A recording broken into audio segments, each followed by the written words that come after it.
LDBC.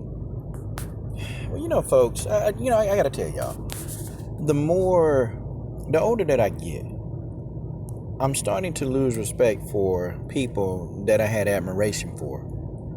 I'm starting to lose respect. I'm gonna tell y'all a story, man. When I was a kid, I was a huge fan of the Buffalo Bills, and I know y'all remember that the Buffalo Bills, they lost those 4 straight Super Bowls.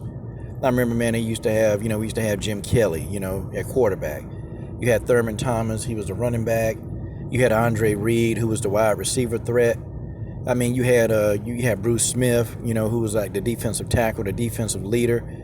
And you had Steve Tasker, the guy that was good on special teams, like one of the best special teams players to ever play the game. And then when you look at now as an adult, that team had some of the biggest racists and bigots under God's hot sun as an adult. And it was disappointing to find out some of Jim Kelly's views. It was disappointing to find out some of Steve Tasker's views. It was real disappointing. Because, I thought that, yeah, man, these people, they're sympathetic. I grew up looking at these people as a kid. But when a lot of unarmed black people started losing their lives at the hands of police, these people, they were pro-police. They were pro-police. And I sat and I thought to myself, so this is what it really is. So this is reality. When I was old enough to be able to grasp that I'm different, then now I have an understanding. I have a complete understanding of what's going on. Andre Ward is one of these people that I'm losing and I've lost so much respect for. Isn't it funny? Andre Ward was using us as a weapon of convenience. Y'all notice that? Do y'all know during the Kovalev fight, this man was getting hate, death threats? This man was at a restaurant with his family. Somebody robbed his car, and you had these racists and bigots. They were actually making fun of the situation. Oh yeah, Andre Ward had all of that going on. Because so many people thought that he lost to Kovalev the first time. This man was getting death threats. His wife was getting death threats. They was making fun of his biracial kids. They were pulling out all the stops. And you know what? When we discussed this, when we talked about this, race bait. Man, race bait. First thing you hear. Why do people, they use the word race baiting when you bring attention to something racist? I never understood that. Or you'll have people come up and they'll try to tell you, well, black people, they killing each other at a high rate. Black folks is killing black folks, You ain't saying nothing about that, but then they forgot about the other 20,000 videos that I got about the subject. But I don't want to digress. It's almost like, the bigots and racists, they want to continue being bigoted and racist, but then they don't want to be called out on it. Because they really technically almost don't want you to know that that's what they are. Like, it's really the damnedest thing you ever seen in this country. And I always say these videos, the problem in America is not race. The problem is racism. That's the problem in America. The problem in America will never be race because there are different crazy people of all races.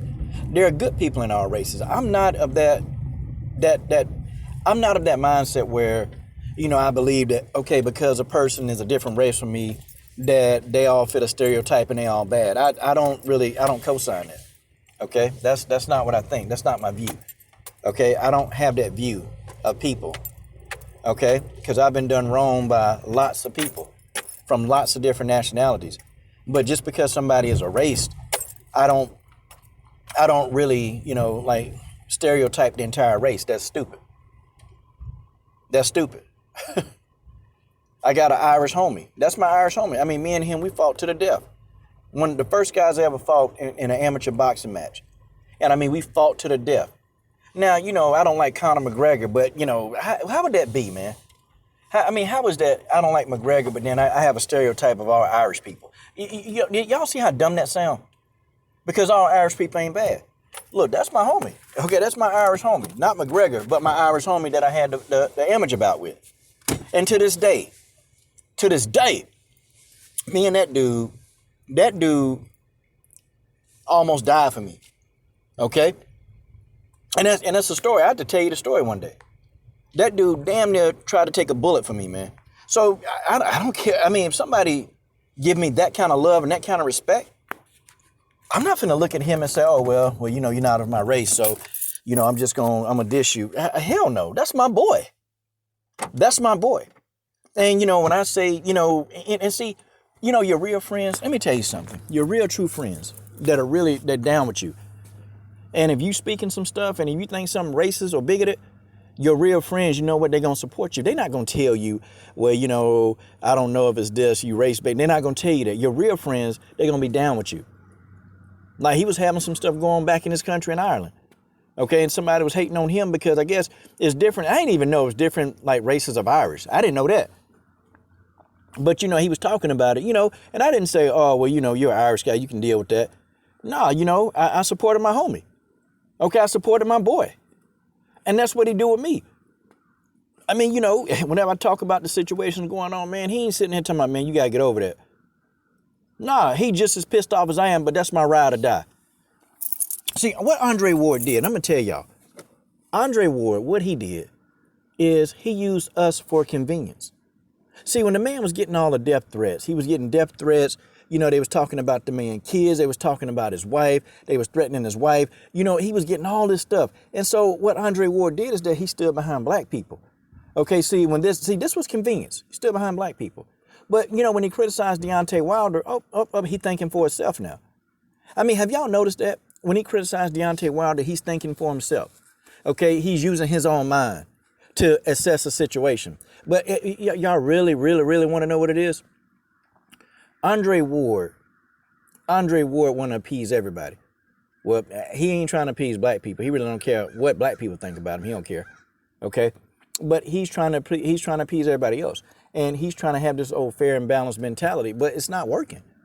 It's not working because every time he attempts to be fair and balanced, he takes a dump on Deontay Wilder. Why? I mean, what is it? What is it about Wilder? First, you called the man a coward. You said, well, I don't know if Deontay Wilder want to go through that. And now it's not even Wilder pulling out of the third fight. It's Tyson Fury giving so many problems with this third fight in these negotiations. Okay, like where's the criticism of Fury? Like I noticed he don't have any. And all you people, and I call you guys racist apologists. The ones that come on here and say, well, I'm black. And no, you're a racist apologist. Okay, because you're going to apologize for the racist behavior. And then you're going to come at me and say, well, how come you're not talking about all the black people being murdered? How come you're not talking about that? But then, why you don't talk about black on black crime? Well, if you really look at it statistically, black on black crime, white on white crime, Hispanic on Hispanic crime, that the numbers are almost the same. The percentages are close. We're talking about 3 or 4%. Wow. Ooh, whoopity do. So what that means is that you've told me that, okay, every race kill each other. How do you explain this?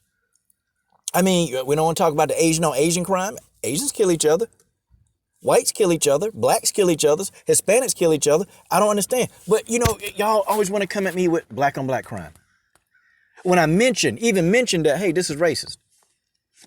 Okay, see, you guys are racist apologists. Because you don't want to talk about the elephant in the room. You don't want to talk about that elephant in the room. You don't want to talk about the situation actually being racist as it is. See, that's the elephant in the room. Because, see, if you talk too much about it, then you're going to lose face with your buddies. You're going to lose face with your friends. Or, your peers are going to think that, oh, well, man, you whining and complaining like all the other black people do. That's what Andre Ward is facing. It is what it is, okay? You can call Deontay Wilder all the cowards you want. The man ain't even saying that. So I don't understand why his name keep coming up. Why his name in everybody's mouth. Because we know clearly Andre Ward wouldn't say these things to Deontay Wilder's face. Matter of fact, he wouldn't say it. Okay? And he definitely don't want to square up with Deontay Wilder, not in a street fight. Of course he's not going to say that. Same thing with Tim Bradley. Same thing. Isn't it funny, man, when Tim Bradley beat Manny Pacquiao, they were sending this dude death threats. Okay? They were sending him death threats. They was, calling his biracial kids racial names. I mean, I'm talking about they was taking Tim Bradley had mental breakdowns, man. The man was contemplating suicide. I mean, it got so bad for Tim Bradley. This man had a mental breakdown. Okay? Tim Bradley had to go see a psychologist, had to see a shrink. Are you serious? That wasn't black people doing that stuff. It wasn't black people threatening a man trying to tell him they're going to kill his wife. It wasn't black people, laughing at Andre Ward. because, his car got robbed. It wasn't black people doing that. It wasn't the majority. Probably, it probably was a small percentage, but it wasn't the majority. Black people wasn't doing that. But yet, when black people say, hey, man, this is racist. Oh, man, I don't know. I see everybody the same. Okay, well, good. You see, I don't have a problem with the race. I just got a problem with the racism. If something is racist, then I call it out. But see, that's kind of difficult for Andre Ward. He's a company man. He's not going to call that out, y'all.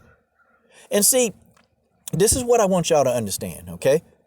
People like Andre Ward, people like Tim Bradley, people like Al Heyman, y'all, these are not social activists. They not. Y'all got to stop expecting these guys to give you the answers that you think that you want them to say, because they're not going to do it, y'all.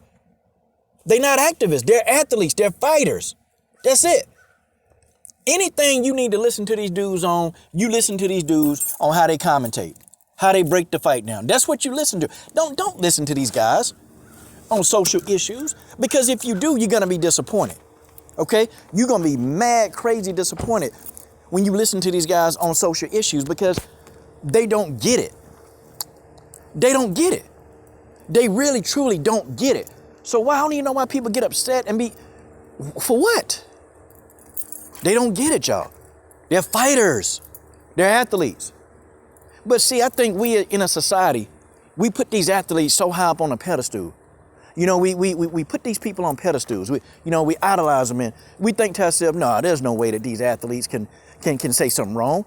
No, these athletes are perfect. No, these athletes ain't perfect. These athletes are really some of the most imperfect people that you see. They ain't got no balance in life. Some of these athletes, they're bad fathers. Can't take care of their kids good.